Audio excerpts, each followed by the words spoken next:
Olá pessoal, tudo bem? Bem-vindos a mais um Papeando com Pamplona.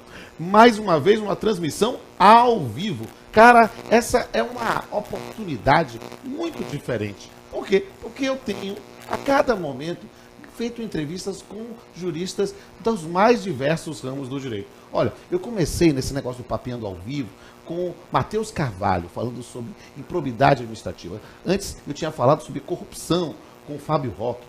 Fiz também com os dois irmãos Figueiredo, né, falando sobre solidariedade familiar. Fiz com o Frederico Amado sobre a reforma previdenciária. Fiz com o Dalegrave sobre reforma trabalhista.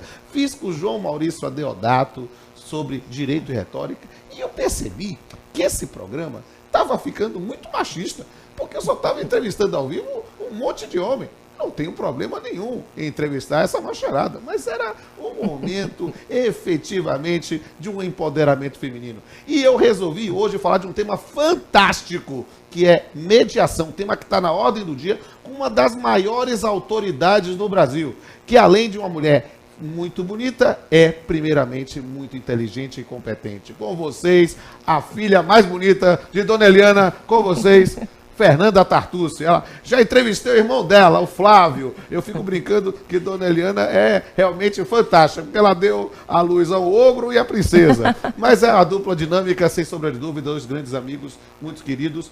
E, Fernanda, que prazer te receber no Papeando com Pamplona. Muito bem, muito obrigada. Muito feliz de estar aqui hoje. Quando eu vi que eu vinha a Salvador, eu pensei, será que vai dar certo? Opa, e para mim é um prazer enorme te entrevistar, né? E hoje é um papeado muito especial, porque nós estamos transmitindo ao vivo, então o pessoal vai mandar aí mensagem, vai dizer quem é que está ao vivo. Se você estiver vendo agora, escreva aí, ó, daqui a pouco eu vou mandar olhar, porque estamos no estúdio novo aqui, então vou mandar olhar lá para saber quem é que está no ar, quem mandou tchauzinho, mandou pergunta. E também nós vamos ter mais uma vez, nessa iniciativa interessantíssima, a possibilidade de sair também uns vídeos que as pessoas mandaram pra gente e aí selecionaram para fazer perguntas para a Fernanda. Mas vamos papear? Vamos papear. Vamos papear especificamente sobre mediação. Um tema que, como eu disse, está na ordem do dia. Não somente em função do CPC de 2015, mas também por diversas iniciativas dos tribunais. E aí a gente tem que começar pelo começo. Vamos pensar o que é mediação, Fernanda. Mediação é conversação, mediação é negociação, favorecida por uma pessoa imparcial. Como as pessoas estão em conflito, às vezes elas travam nas conversas, elas não conseguem se comunicar. E a proposta da mediação é justamente ter alguém isento que vai ajudar a remover as travas da conversa para que elas consigam aí esclarecer pontos e, eventualmente, aqui encaminhar os seus conflitos de uma forma mais proveitosa. Certo. Mas vem cá, é preciso entender também, e eu fiz essa menção, o CPC de 2015 valorizou muito a mediação, né? Verdade. O novo Código de Processo Civil, assim como a Lei de Mediação, que é a Lei 3.140, mostram que existe um grande incentivo a esses mecanismos, porque eles, na verdade, vão possibilitar a mediação e a conciliação também, uma forma mais eficiente, mais rápida, para conseguir aí que as pessoas se livrem dos conflitos e avancem. Então, realmente o CPC tem incentivado bastante esse mecanismo, os juízes têm promovido e os advogados vão estar preparados aí realmente para lidar com a mediação. Mas quais são, assim, os principais diplomas normativos sobre mediação? Porque é muito importante, principalmente para o estudante que está vendo aqui. Vem cá, onde eu leio sobre mediação do ponto de vista do direito positivo no Brasil? Isso, essa pergunta é ótima. A gente tem praticamente um microsistema dos meios consensuais de solução de conflitos. A gente começa com a resolução 125 de 2010 do CNJ, do Conselho Nacional de Justiça, que tem bastante regra importante. Temos também o novo CPC, o CPC de 2015, que é a Lei 3.105 de 2015, certo. E temos também a Lei de Mediação, que é a Lei 3.140 de 2015. Então, eu preciso, pelo menos, pensar nesses 3 diplomas normativos. E eu quero destacar que é muito importante ler os princípios da mediação. Certo. Se você conseguir entender os princípios, e em todos esses diplomas a gente encontra princípios, sim, a gente vai conseguir entender essa lógica negocial. É interessante, eu nem tinha pensado em perguntar sobre isso, mas queria saber um pouquinho mais sobre esses princípios. Os princípios são muito importantes, porque ali você consegue entender oralidade, fala-se, por exemplo, em mediação por WhatsApp. Será que por WhatsApp é mediação mesmo? Mas eu fico pensando que é negociação, que é a tratativa direta, porque a mediação ela é uma conversa, como eu disse no começo. Então, oralidade, imparcialidade dessa pessoa que intervém, autonomia da vontade, ninguém conversa obrigado, então elas precisam querer se engajar nessa conversa, confidencialidade, nada do que você disser será usado contra você se você disse na mediação, independência do mediador, ele não pode ter comprometimento em qualquer tipo de ordem. Enfim, esses são alguns dos princípios importantes que estão na mediação. E eu costumo dizer, Pamplona, que sempre que tem uma dúvida a respeito da mediação, vá para os princípios, que ali a gente consegue entender quais são as respostas mais adequadas. Mas entendendo a mediação como uma conversa, como um processo de aproximação das partes, eu queria fazer uma pergunta, uma provocação. Assim, qual a finalidade efetiva da mediação? É aproximar ou é solucionar o conflito? Essa pergunta é ótima. A finalidade para quem? Né? O Poder Judiciário muitas vezes usa a mediação e a conciliação como formas de resolver o conflito extinguindo o processo. Certo. Então, essa é uma agenda do Poder Judiciário, por exemplo, em muitos casos. Para as pessoas, a mediação pode ter a finalidade de gerar esclarecimentos, por exemplo. As pessoas precisam entender o que está acontecendo, travou a conversa com a outra parte, o vizinho, o parente.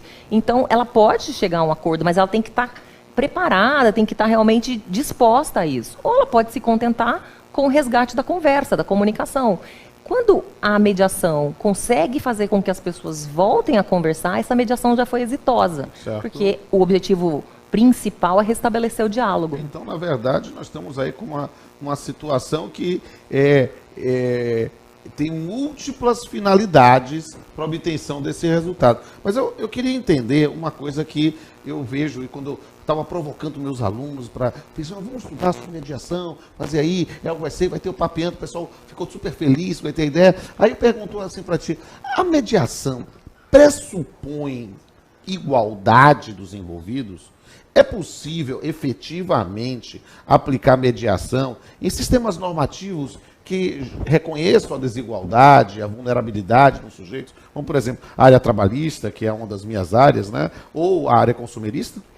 Essa pergunta é muito interessante. Muita gente acha que existe um limite à mediação quando você tem, por exemplo, um desequilíbrio entre as pessoas. Só que, na verdade, sempre existe uma diferença entre as pessoas, na forma de comunicar, no poder da relação. Então, na verdade, desde que as pessoas consigam conversar, que elas sejam capazes e que elas consigam se comunicar, é possível ter, sim, esses mecanismos. Uma das funções do mediador, inclusive, é assegurar a isonomia. Então, o mediador é preparado para lidar, eventualmente, com essa falta de sintonia de poderes. O que ele vai fazer? Ele vai equalizar oportunidades de comunicação. Então, não há nenhum problema, né? Um trabalhador e o seu empregador podem precisar conversar e ter, vamos dizer, a remoção de barreiras. O mediador vai favorecer essa conversa, respeitando as diferenças de comunicação, de poder entre essas pessoas. Perfeito. Assim, como consumidor. É né? claro, é algo que é muito interessante, porque é a formação, talvez, de uma cultura de mediação, que muitas vezes nós estamos apegados a um modelo, a um paradigma anterior, dentro dessa ideia da autonomia da vontade como algo assim muito distante, e talvez essa revalorização da autonomia da vontade vale a pena. Eu falo isso até no meu tribunal, nós estamos buscando com mecanismos próprios lá no Sejus, que é a ideia de pensar em uma forma de aproximação das partes, numa busca da aproximação, seja da mediação, seja da conciliação. Mas uma coisa que eu estou achando muito interessante, e aí eu estava provocando meus alunos, tanto da UFPA quanto da Unifaz, quanto alunos do mestrado também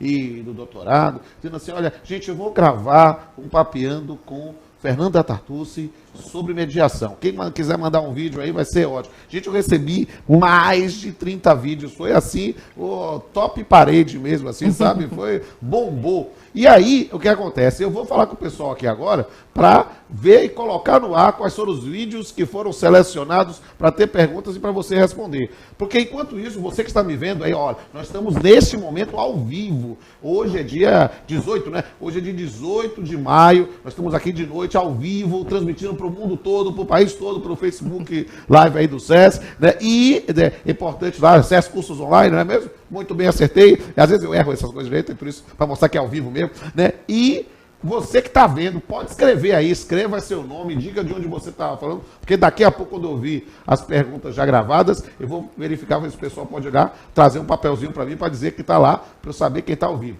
E vamos ver aí, solta aí, Fabinho, solta aí, Greg. Boa noite, professor Rodolfo, professora Fernanda. Eu sou Mariana Oliva e gostaria de saber, após o início da ação judicial, ainda pode se recorrer à mediação? Olha lá, pergunta de Mariana, responda aí. Muito boa essa pergunta, porque Na verdade, havendo vontade, nada impede que as pessoas se engajem e participem de mediações em qualquer momento. Inclusive, o Código de Processo Civil diz que é dever do juiz promover a qualquer tempo a autocomposição. Isso mostra esse poder das partes. Então, é possível haver mediação antes de um conflito já judicializado, é possível durante o conflito, suspendendo o processo ou não, e tentando a mediação. Existem casos em que as pessoas, Rodolfo, chegaram a promover uma demanda e o resultado não foi satisfatório, sabe? Assim, uma parcial procedência do pedido. Sim. Então, as duas entraram como saíram, semi-derrotadas, e depois de uma sentença resolveram participar de mediação. Então, havendo vontade, é possível fazer e participar de uma mediação em qualquer oportunidade. Beleza. Vamos ver, tem mais uma pergunta aí? Vamos lá. O pessoal volta no ar. Deixa eu ver aqui. Cadê a pergunta? Que eu fico olhando minha pesca aqui, ó. Aqui do lado. Apareceu. Ficou Salve, Rodolfo, professora Fernanda, aqui é Rodrigo de Salvador. Quando o autor já declara na inicial que não tem interesse na realização da audiência de mediação e conciliação, o réu, ao silenciar, não seria obrigado a apresentar ao menos uma proposta nessa audiência? Porque se ele comparece sem nenhuma proposta, tendo silenciado, ele não estaria violando aí a boa-fé processual ou pelo menos cometendo abuso de direito, postergando o andamento do processo? Olha que pergunta é essa. O Rodrigo é professor de Direito, foi meu aluno no mestrado, faz doutorado lá na UFBA. Valeu, Rodrigo, pela pergunta. E aí, Fernanda, a pergunta profunda. Essa pergunta é caprichadíssima, gostei bastante, parabéns, Rodrigo. E, na verdade, é muito boa a sua pergunta, porque ela mostra a mistura da lógica negocial com a lógica de julgamento. Quando a gente aceita participar de uma mediação, é mais uma dança do que uma luta. A gente está querendo... Eu gostei dessa metáfora. Gostou, né? Ainda mais Pamplona, super artístico, dança, canta, representa. Isso aí vai gostar mesmo. Então, na verdade, o que acontece? Quando alguém diz, eu não tenho interesse em negociação nenhuma, em conversa nenhuma, e o outro diz, estou aberto. Não quer dizer que ele tem que levar uma proposta, quer dizer que ele vai escutar. Ele pode falar, olha, eu não trouxe uma proposta hoje, mas eu quero escutar melhor você, que outras coisas poderiam contemplar. Mas aí o professor Rodrigo, né, que fez a pergunta, para dizer, poxa, mas o autor quer o que está na petição inicial.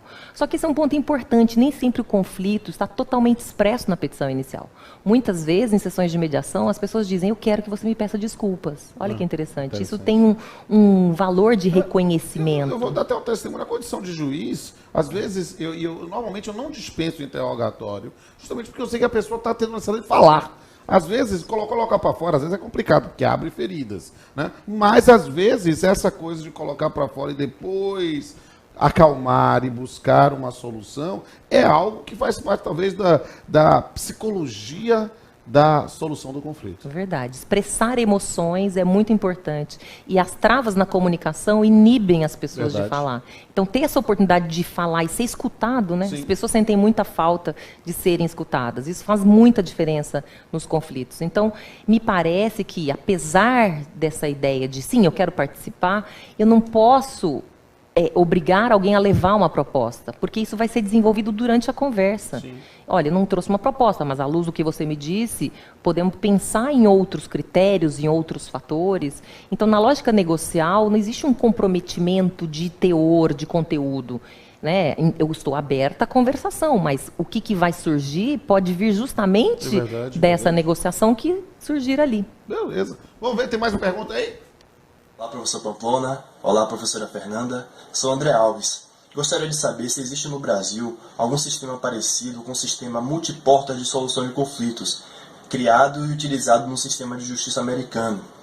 E se é mensurável pensarmos em uma substituição definitiva dos meios heterocompositivos pelos meios autocompositivos. Oh, que chique essa pergunta, você fecha lá muito bem. Com a palavra, Fernanda Tatucci. Duas em uma, né? Temos duas perguntas em uma. Muito boa. André, né? André Alves, muito boa. Na verdade, a Resolução 125 de 2010 do Conselho Nacional de Justiça tentou trazer essa política de tratamento adequado dos interesses. E a proposta era justamente que o Poder Judiciário pudesse se encaminhar a diferentes portas, a diferentes encaminhamentos mesmo, saídas para os conflitos. Mas o nosso não é um sistema tão parecido quanto o sistema multiportas dos Estados Unidos. Certo. Lá eles se baseiam muito em preencher formulários, fazer uma triagem mais apurada. Aqui no Brasil a gente tem praticamente a porta da conciliação, às vezes da mediação, então a gente não tem realmente tão parecido como o sistema multiportas, mas esse sistema inspirou realmente a lógica do sistema brasileiro. Quanto à substituição, a gente acredita numa variedade de sistemas. Existem conflitos que são vocacionados para conversações, negociações, e existem conflitos que vão exigir essa imposição de decisões pelo Poder Judiciário. Então, a gente não acredita que haverá uma substituição. A gente acredita em espaços diferentes.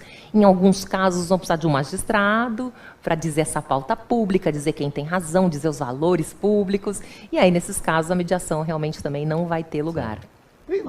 Vamos lá. Tem mais perguntas aí. Na verdade, tinha muito. A gente recebeu mais de 30 perguntas. Tivemos que fazer uma seleção aí. Por favor, se você mandou um vídeo, não foi excluído porque você não ficou bonito. Nada disso, não. É simplesmente a questão da adaptação do tempo mesmo. Vamos ver, essa foi a terceira? Joga uma quarta pergunta aí. Boa noite, professor Pamplona, professora Fernanda. Eu sou Josicária e eu gostaria de saber qual a diferença na prática entre a mediação judicial e a extrajudicial. Boa pergunta. Gostei também. Essa pergunta é muito importante, Josi, porque a gente está muito acostumado com a conciliação judicial. Verdade. A conciliação judicial vai depender da pauta do Poder Judiciário, da disponibilidade dos conciliadores, das agendas, das datas de designação de audiência, se for o juiz que for o condutor. Então, o espaço de liberdade no ambiente judicial é mais reduzido. Afinal de contas, as pessoas precisam lidar com o volume de processos. Então, o processo de uma pessoa no judiciário é um entre milhares. Na mediação extrajudicial, você geralmente tem um mediador com poucos casos, né? O mediador tem um caso pendente, 2, 3, eu conheço mediadores que têm 6, 7 casos ao mesmo tempo. Para um mediador é muito ou é pouco? Para o mediador é muito. Porque o que o mediador faz? Na primeira reunião de mediação com todo mundo, a gente faz a calendarização. Todo mundo abre as agendas e fala, vamos marcar 5 primeiras reuniões. Então, na mediação extrajudicial, o nível de liberdade é muito amplo, as pessoas podem agendar conforme a sua disponibilidade. Tem pessoas que gostam de fazer reuniões seguidas. Não, vamos fazer 5 reuniões seguidas no mesmo dia. Então, na mediação extrajudicial, o ambiente de liberdade é maior, porque você vai conseguir usar as pautas, enfim, a calendarização de uma forma mais customizada. Customizada. Eu pensei justamente nisso, né? É algo mais direcionado, né? Personalizado, quase infungibilizado, quase único mesmo, para imaginar essa forma. É algo que eu costumo falar toda vez, eu digo com liberdade na condição de magistrado trabalhista mesmo. Nós sempre tivemos algum tipo de resistência, preconceito, que seja, com as soluções extrajudiciais. E que, na verdade, elas são formas idôneas, desde que a manifestação da vontade seja explicitada de forma idônea. Com a reforma trabalhista, houve aí, digamos assim, um estímulo a isso. Fazer isso com a garantia da idoneidade, da conscientização das partes na mediação, no caminho do bem, é, sem sombra de dúvida, algo que merece, pelo menos, o estudo, o estímulo, ou, quem sabe, um avanço da nossa prática, dos nossos costumes. Vamos ver se tem mais perguntas? Boa noite, Pamplona. Boa noite, Fernanda. Ouço muito falar de mediação sempre ligada à conciliação. Gostaria de saber se existe alguma diferença entre elas. E qual o papel do mediador enquanto sujeito que preside a mediação? Vamos lá. Muito bem. O conciliador, a gente conhece melhor, né? Ele intervém nessa conversa, tentando favorecer aí os esclarecimentos, os ajustes. E o conciliador, ele pode apresentar sugestões para o litígio. Então, ele pode fazer propostas. Claro, assegurada a imparcialidade, ele precisa se manter isento durante toda essa conversação. O mediador, por outro lado, ele não é propositor. Ele estimula as pessoas, ele ajuda a organizar a comunicação, ele faz perguntas, ele faz uma lista das opções, mas ele estimula as pessoas a fazerem as propostas. Então, é muito interessante, porque a autoria da proposta é das próprias pessoas. Às vezes demora mais, porque as pessoas resistem. Mas elas precisam ser empoderadas, né? Exatamente. A ideia de uma diferença entre aparar arestas e outra de aproximar, conscientizar e empoderar para poder fazer propostas. Né? Exatamente. E é interessante porque a própria pessoa faz uma proposta que o conciliador poderia nunca imaginar que fizesse sentido. Exato. Né? Eu lembro de um caso, uma vez, que foi um acidente de trânsito, os indivíduos trabalhavam na mesma empresa, mas um era cobrador e o outro era motorista. E o cobrador saiu do ônibus dele, foi correndo e passou entre 2 ônibus, acabou sendo atropelado por um motorista colega da empresa. E assim que eles começaram a se ajudar, o atropelador levava o outro indivíduo para fazer fisioterapia, né? Então, imagina, o atropelado sendo conduzido pelo atropelador. E aí eles brigaram e cessaram. Então, quando esse caso veio, eu estava pelo atropelado, a primeira coisa que a gente conversou, eu falei, você quer voltar a conversar com ele? E ele estava um pouco sentido, mas falou, eu quero. E a primeira coisa que ele propôs é, você pode voltar a me levar para fisioterapia? Foi uma coisa que me surpreendeu, porque eu falei, puxa vida, né? Quem diria que o atropelado queria continuar sendo conduzido? Me permita a sabedoria da música popular brasileira. Cada um sabe a dor e a delícia de ser o que é. Acho que é o caminho. Caetano também inspira soluções jurídicas. Né? Verdade. E isso talvez, cada um sabe a dor e a delícia de ser o que é, para obter talvez a forma que efetivamente pacifique não somente a sua mente, mas seu coração. Verdade. Né? Acho que tem mais uma pergunta. Não? Ah, daqui a pouco vai vir aqui. Então, eu vou perguntar aqui, porque, olha só, Fernanda é um talento da nova geração, ela é muito mais nova do que eu, né? E aí, nesse ponto, ela trabalha aqui com o tema de mediação nos conflitos civis e o processo civil no direito de família. Ora, com essas duas perguntas, com esses dois livros, eu digo, ó, tem que fazer uma pergunta básica aqui, que é quais são as peculiaridades da aplicação da mediação nos conflitos de família? Muito bem, essa pergunta é ótima, porque por algum tempo houve uma resistência, achavam que em questões de família não daria para fazer mediação. E, na verdade, é o lugar em que as pessoas mais negociam diretamente, fazem ajustes. Então, a gente tem uma grande tradição, na verdade, de mediação familiar. Na mediação familiar, o mediador tem que ter bastante paciência, porque além daquele conflito patente, você tem as controvérsias latentes, né? Então, geralmente na mediação familiar, você pode ter aí casais com bastante crise. E sabe uma coisa interessante na mediação familiar, em casos que envolvem divórcio? Fazer comediação tendo um homem e uma mulher como comediadores. Interessante isso. Bem né? interessante, porque durante as conversas pode acontecer, por exemplo, digamos que seja uma mulher e um homem, um casal. E o mediador é homem, os advogados são homens, a mulher muitas vezes pode se sentir pouco compreendida, pouco escutada, pouco representada.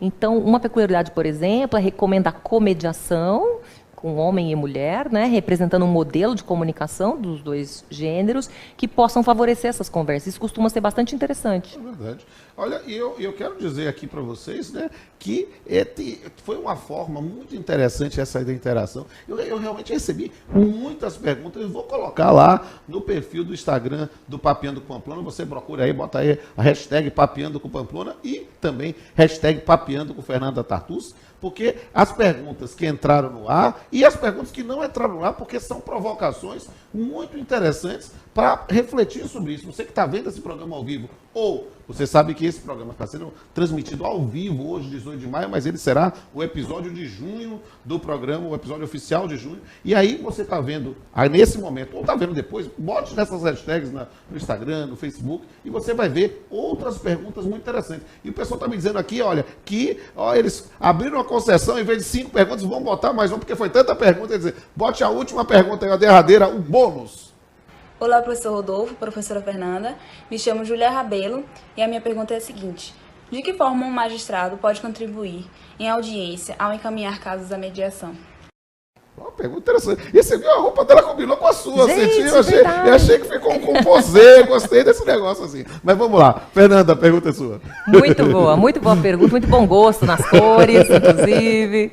Na verdade, Júlia, é muito interessante a pergunta, porque o Código diz que é um dos deveres do juiz promover a autocomposição a qualquer momento, inclusive no curso do processo judicial. Então, é muito importante que o magistrado, quando tiver a oportunidade de conversar com as partes, diga, olha, vocês já conversaram sobre a possibilidade de negociação, os advogados, vocês já conversaram, temos outros casos, como os de vocês, que foram bem encaminhados. Ele pode dar exemplos de casos de êxito, de casos de sucesso, e com isso estimular as pessoas com exemplos concretos, né? A gente vive uma época em que todo mundo quer tentar, de forma mais palpável, identificar. Então, pode ser um bom estímulo contar de experiências exitosas em casos semelhantes, pode chamar um conciliador para comentar, olha, gostaria, claro, respeitada a confidencialidade, claro. Não vamos revelar quem foram as outras partes, mas a gente teve um caso assim, que foi bem encaminhado, isso pode ajudar as pessoas a se inspirarem e a se engajarem nas negociações. Beleza. Olha, eu queria fazer mais uma pergunta aqui, né? E por quê? Porque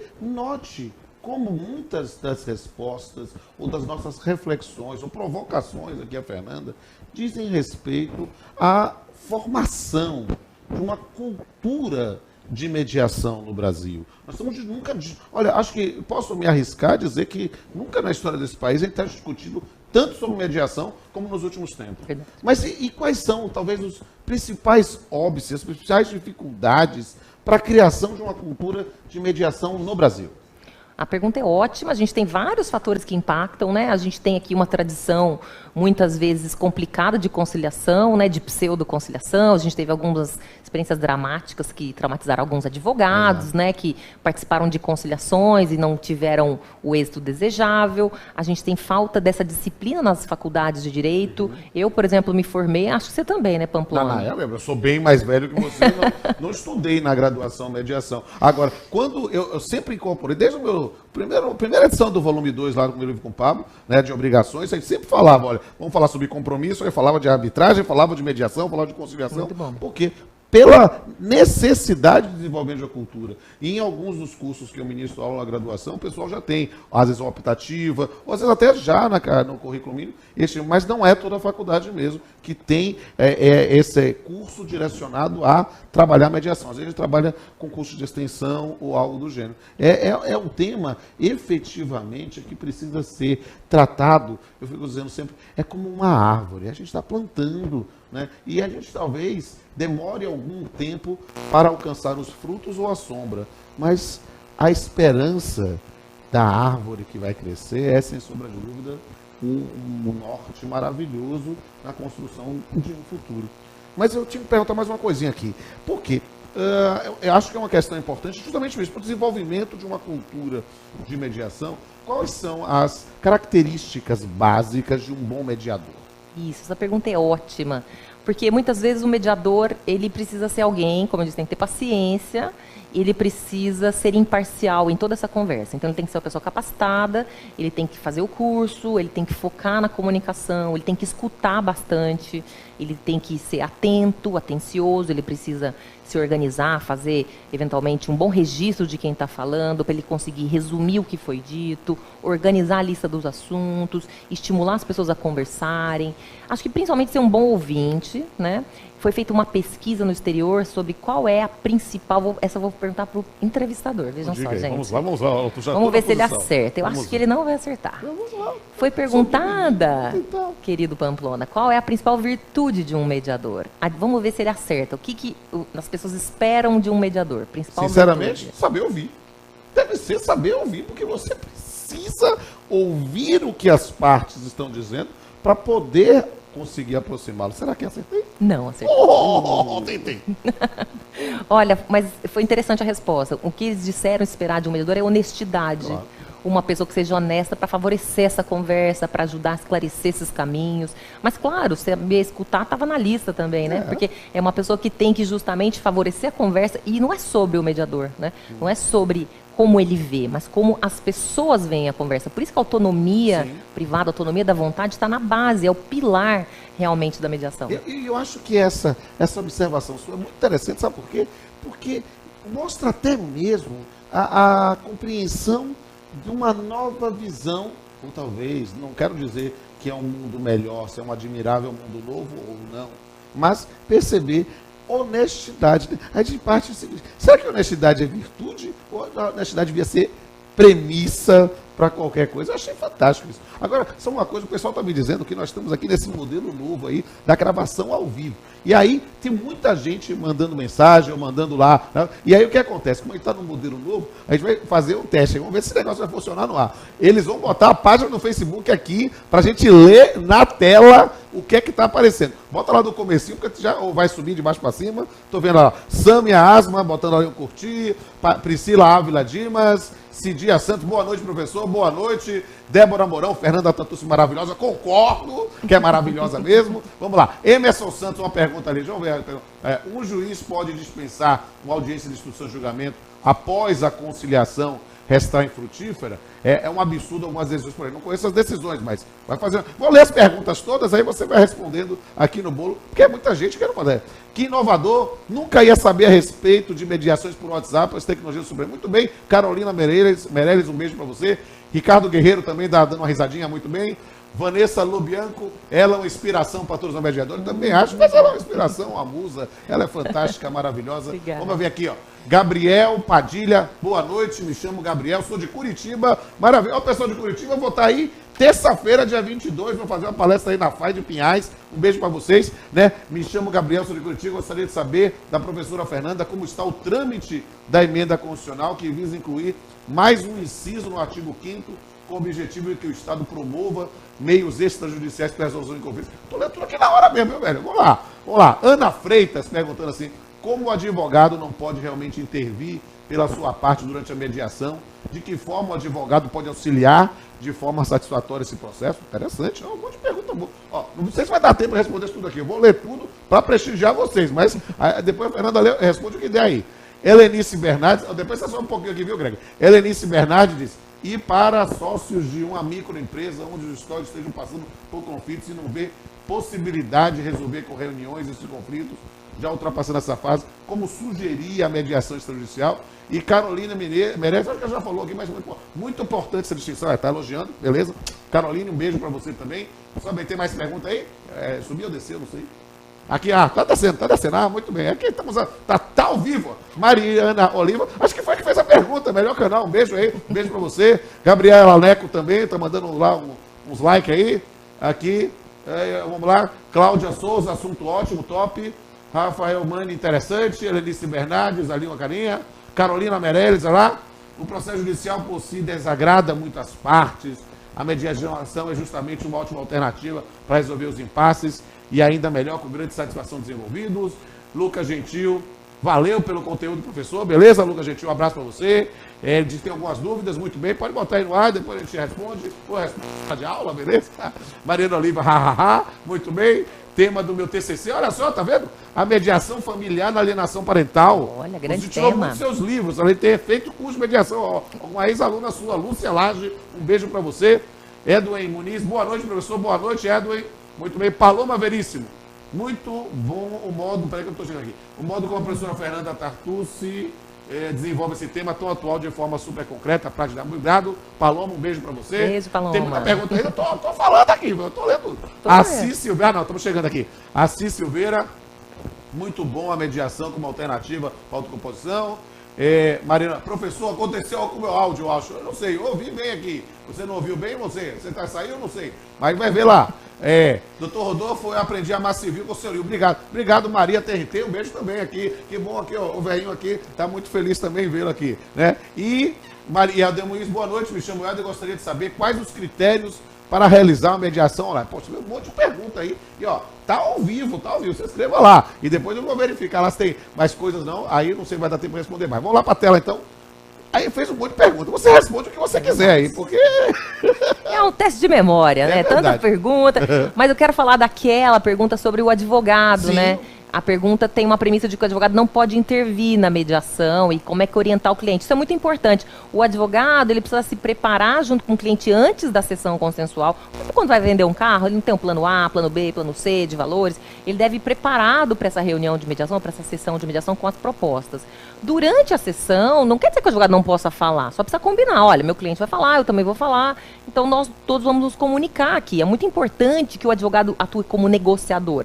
Porque a parte pode querer, claro, né, utilizar esta figura do advogado para ajudar a concatenar melhor as ideias. Então, me parece que o advogado é muito importante nas mediações e conciliações porque ele ajuda a cumprir um dos princípios da mediação, que eu não tinha mencionado, e essa foi uma boa oportunidade de falar, que é o princípio da decisão informada. É ele que dá a orientação jurídica, é o advogado que vai ajudar e a advogada que vai ajudar aqui a criar uma visão sobre o que funciona, o que não funciona. Então, me parece que o advogado pode sim participar antes, durante e depois, até para oficializar eventualmente um acordo que saia como decorrência dessa mediação, pode verificar se vai ser um título executivo extrajudicial ou se vai ser homologado na justiça. Então, o advogado é um personagem muito importante, uma pessoa que pode somar muito realmente nas mediações e conciliações. Claro, não é um advogado pitbull, né? Ele aqui vai ser um advogado perspicaz, um advogado que vai ajudar a ser um bom negociador. É uma nova função da advocacia, ajudar realmente nas negociações, sendo eficiente nessa possibilidade negocial. Olha, fantástico. Só que o tempo está curto, a gente tem que encerrar. Lamento por mim, eu ficava conversando aqui a noite toda com você. Para mim é um prazer enorme. Mas eu vou fazer mais uma pergunta, porque nós fizemos aí, lemos um monte. Todos aí vocês depois eu vou responder. Entre em contato comigo, entra pelo Instagram, pelo Facebook, por e-mail ou pessoalmente. Estou à disposição. Eu gostei muito desse modelo de ter a oportunidade dessa interação ao vivo.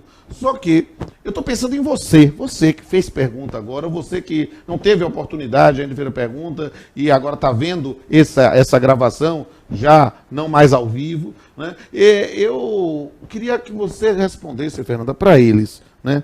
Qual a mensagem final que você transmitiria, principalmente para esses jovens estudantes ou jovens advogados que estão iniciando seus estudos sobre mediação, e pretende conhecer mais, aprofundar mais sobre o tema, ou mesmo para quem não é nem da área jurídica e está pensando em se valer da mediação para solucionar um conflito. Qual a mensagem final que você daria para os nossos espectadores? Porque o Papeando bombou, né? A gente solta isso aqui no ar, um mês a gente tem uma quantidade impressionante de visualizações. A ideia é de ter uma missão de explicar o direito de forma acessível, de forma profunda, mas leve, que as pessoas consigam entender. Então, para essas pessoas, qual a sua mensagem final? Bom, acho muito importante que a gente busque aprimorar a comunicação, que a gente aprimore a nossa capacidade de escuta, que a gente se abra a estudos sobre negociação, que a gente busque justamente entender quais são os diálogos, que a gente leia sobre a capacidade de conversar e que a gente esteja aberto realmente a novos caminhos. A gente tem no direito e nas disciplinas mais heterodoxas muitas coisas interessantes, mas a mediação ela abre uma outra vereda, uma outra possibilidade. Então, estude sobre comunicação, leia, escute bastante, exerça a sua imparcialidade, que também é algo importante. Vivemos tempos de tanta polarização, as pessoas fazem textão nas redes sociais. Busque ser imparcial, busque escutar, busque evitar julgar o tempo todo, busque realmente estar aberto a uma postura favorável aqui, né, à ideia da negociação e realmente de uma escuta atenciosa. Maravilha, achei fantástica essa resposta. E a gente tem que encerrar. Eu quero encerrar, normalmente eu encerro fazendo aqui um brinde. Eu quero fazer esse brinde, mas antes eu quero lhe presentear com o DVD do Crooners in Concert, muito bem, aqui, um monte de gente vai ficar com inveja aí, ó, o DVD da minha banda, e vou dar também aqui, porque como uma mulher encantadora, o meu terceiro e meu quarto livro de poesia, né? Muita gente aí pede aqui. Esse é um livro que não se vende, eu comprei a edição toda, só dou para pessoas realmente muito especiais. Esse aqui em especial, né? A Mulher que Habita em Mim, são poemas todos em eu poético feminino, alguns já citados, recitados aqui no Papeando. Tá de presente para você. E aí sim, ter a honra de encerrar o programa com um brinde, né? Um brinde não somente ao empoderamento feminino, que você representa muito bem, como uma mulher inteligente, competente, encantadora, mas um brinde à valorização da conscientização sobre os seus direitos, que é, no final das contas, a finalidade da mediação. Um brinde. E, amigos, como eu disse, é hora de encerrar. Se você gostou desse programa, procure na hashtag lá, Papeando com Pamplona, e esse programa específico, Papeando com Fernanda Tartucci, né? E você, no Papeando com Pamplona, você vai ver este e todos os programas anteriores. Será uma oportunidade de você ver muitas imagens de bastidores, momentos de interação. Realmente é muito bom estar com vocês. Estou me sentindo a Xuxa, foi muito bom brincar com vocês. Mas para dizer mais uma coisa, a missão, eu faço o Papeando absolutamente de forma espontânea. É algo que eu encarei como uma missão de vida. A ideia de falar do direito de forma aprofundada, mas leve. A ideia de trabalhar o direito de forma artística, de forma poética. E por isso, a gente encerra o programa mais uma vez fazendo a chamada. Neste ao vivo não vai sair, mas já no editado vocês vão ver esse programa como o episódio de junho e já vão ver a nossa visão poética sobre um tema relacionado à mediação. Até a próxima.